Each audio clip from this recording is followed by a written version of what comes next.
თავი მეორე. შვილნო ჩემნო, ამას გწერთ იმისათვის, რომ არ შესწოდოთ. ხოლო თუ ვინმე შესწოდავს, გვყავს შუამდგომელი მამის წინაშე. მართალი იესო ქრისტე. ის არის ჩვენი და არა მარტო ჩვენი, არამედ მთელი წუთისოფლის ცოდვების მიმტევებელი. იმით გავიგებთ, რომ შევიცანით იგი, თუ დავიცავთ მის მცნებებს. ვინც ამბობს, შევიცანიო იგი და მის მცნებებს არ იცავს, სრულა და არ არის მასში ჭეშმარიტება. ხოლო ვინც იცავს მის სიტყვას, მასშია ჭეშმარიტად აღსრულებული ღვთის სიყვარული. ამით ვუწყით, რომ მასში ვართ.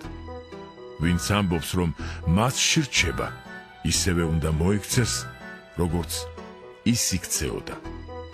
საყვარელო, გწერთ არა ახალ მცნებას, არამედ ძველ მცნებას, რომელიც დასაბამიდან გქონდათ. ძველი მცნება არის ის სიტყვა, რომელიც ისმინეთ დასაბამიდან. ამასთანავე გწერთ ახალ მცნებასაც, რომელიც ჭეშმარიტია მასშიც და თქვენშიც, რადგან ბნელი მიდის და ჭეშმარიტი ნათელი უკვე ბრწყინავს.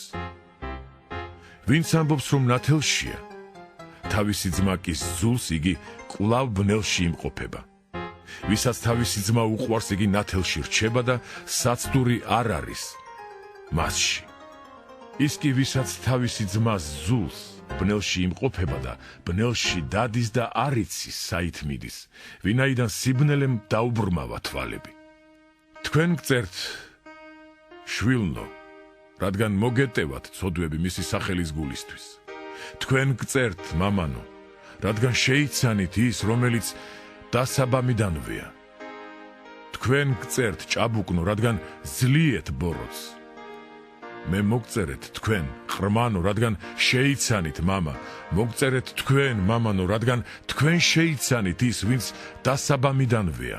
თქვენ მოგწერეთ, ჭაბუკნო, რადგან ძლიერნი ხართ. ღვთის სიტყვა იმყოფება თქვენში და ძლიეთ ბოროტს. ნუ შეიყვარებთ წუთისოფელს. ნურც იმას, რაც წუთისოფელშია. ვისაც წუთისოფელი უყვარს, მასში არ არის მამის სიყვარული. ვინაიდან ყოველივე, რაც წუთისოფელშია, ხორციელი გულისთქმა, თვალთა გულისთქმა და სიამაყე ცხოვრებისა, მამისგან კი არა წუთისოფლისაგან არის. გადადის წუთისოფელი და მისი გულისთქმაც. ღვთის ნების აღსრულებელი კი რჩება უკუნისამდე. ხმაწვიმნო, უკანასკნელი ჟამია და როგორც მოისმინეთ, რომ მოდის ანტიქრისტე და ახლაც მრავლად არიან ანტიქრისტეები, ამით ვიცით, რომ უკანასკნელი ჟამია. ისინი ჩვენგან გავიდნენ, თუმცა ჩვენგანი არ ყოფილან.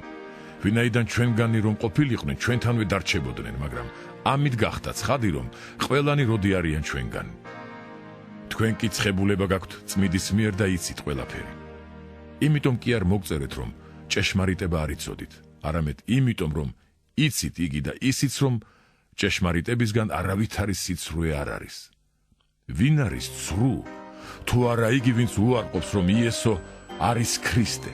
იგი ანტიქრისტეა, უარყოფელი მამისა და ძისა. ყოველი, ვინც ძეს უარყოფს, არც მამა ჰყავს, ხოლო ვინც აღიარებს ძეს, მამაც ჰყავს.